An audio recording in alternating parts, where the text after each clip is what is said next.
When Lord Cooler dropped at the end of Season 1, he had mixed reviews from the community, some labeling him bad because of his size and, quote, lack of mix.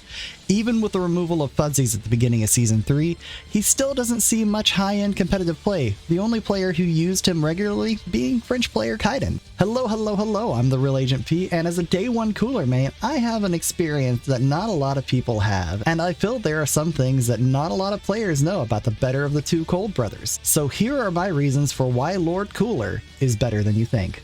1. The M button stands for massive. Let's start with something that most people know about Cooler, his amazing neutral. His big buttons ruled the range category that, until recently, could only be challenged by the likes of Z, Broly, or Nappa. His range has gotten even better with the Season 4 patch, with his 5M being able to hit from round start position, and his 2M having even more range. On top of being massive, his 2M hits all points along its hitbox on the same frame, unlike sliding 2Ms that have variable timing depending on the range. Using a Ki Blast after hitting with his 2M can act as a 2-layer confirm, since his Ki Blast will only come out if the 2M hits. Also, this will allow him to confirm into 5H even from max range because his 5H hits from so far away. His jumping M button is as much of a threat as it is on the ground. Swinging his tail through the air, he can clip people from ranges that they just can't contest. The massive range also allows for easy cross-ups with conversions. His beam, while slower than most beams, covers a huge area and if done in the air can take up most of the real estate on the screen. Plus, it's like the best meme sound ever. Yeah! His dive kicks allow for extra mobility, but we'll talk about those in a minute. And if that wasn't enough, he could say screw neutral with his 3H, which I have affectionately dubbed the slide punch. Genocidal uppercut just doesn't sound as fun. This move goes through all projectiles that are not supers, all air attacks, and with the new buffs, all assists, period.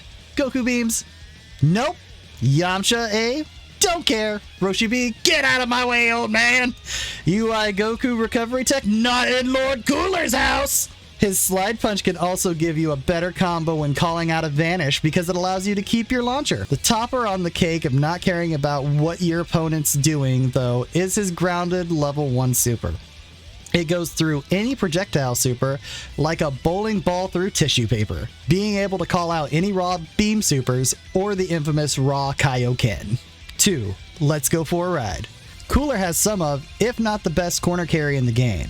He can easily get from coast to coast with assists, which is perfect for him because he excels in the corner, giving him access to his most damaging combos and what I consider his best setups. Because his combo structure prefers him to stay close to the ground to get the optimal damage, using his 5H in combos as a launcher is more beneficial to him than to most characters, allowing him to get much more screen carry. Even without assist, if you are roughly mid-screen, you will most likely be able to push your opponent into the corner where you can seal their fate. He is also a master of being able to position your opponent wherever you want them. With 3 different follow-ups to his reversal DP, you can choose if they land in front of you, behind you, or you could even tack on a dive kick to exert dominance. The new quick tag changes also means that if you catch someone with a DP, you can switch out to another character to extend the combo and get even more damage, letting Cooler sit back where you can use his great assists. Number 3, damage is not an issue. While, to be fair, he does not have the flashiest combos in the game, he is not lacking for damage, especially once you get your target into the corner. His unique corner combo structure lets you pump out damage at an insane rate, easily allowing for 2 touch situations using minimal meter and 1 assist per touch, depending on the assist. His mid-screen B&B also allows you to net between 40 to 45k damage before supers with hard knockdowns. His level 1 grounded super and level 3 grab super are amongst the strongest in the game, making him a great DHC choice to get all that sweet damage. This gets boosted when you add in sparking and limit break, making a raw EX dive kick into level 3 do roughly 65% damage. And that situation comes up more often than you would think. Number 4. Start guessing. Now I know what you're thinking. Cooler doesn't have mix. He doesn't have a fast low. He can't threaten with mix. And you're right about one thing. Cooler doesn't have fast lows, but he has 3 lows in the form of his 2M, 6H, and Death Shaker that he can mix into multiple spots in his block string, along with overheads in the form of his dive kicks that hit on near the same frame as his lows. Cooler does rely on conditioning your opponent to guess high or low, so it's not as brain dead as some characters, and his left-right isn't really existent, but when you convert your low into full combo, or the massive damage of a raw dive kick into super can give you, it becomes a lot scarier to guess. Cooler also has great staggers with his range and frame data, as well as built-in frame traps with auto timing that will catch most anything. Throw in a Dragon Rush every once in a while and your opponent will be scared to do anything. Number 5. It's not your turn. While Cooler has access to normal plus frames that system mechanics give him, like vanishing at the end of block strings, he also has a few more ways to make it his turn. Remember those dive kicks we were talking about earlier? Well, the medium and EX versions are both plus on block, being between +2 and +5 depending on how you space it. You can use this to reset your pressure and continue your block strings, or if your opponent is mashing, get a full combo on counter hit. But the true unsung bit of tech that he has for making plus frames comes when you get your opponent in the corner. When you get their back to the wall, end your combo in a DP with a medium follow-up to keep them in the corner. And once you land, do a 6M for a universal overhead.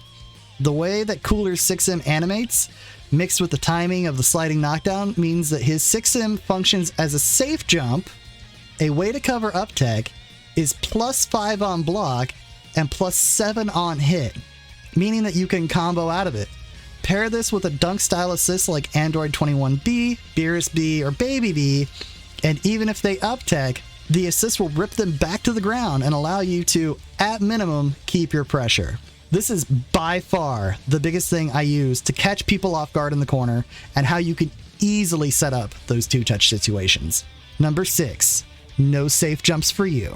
Now, this last one has been around since Cooler dropped at the end of Season 1, but I feel most people forget about it.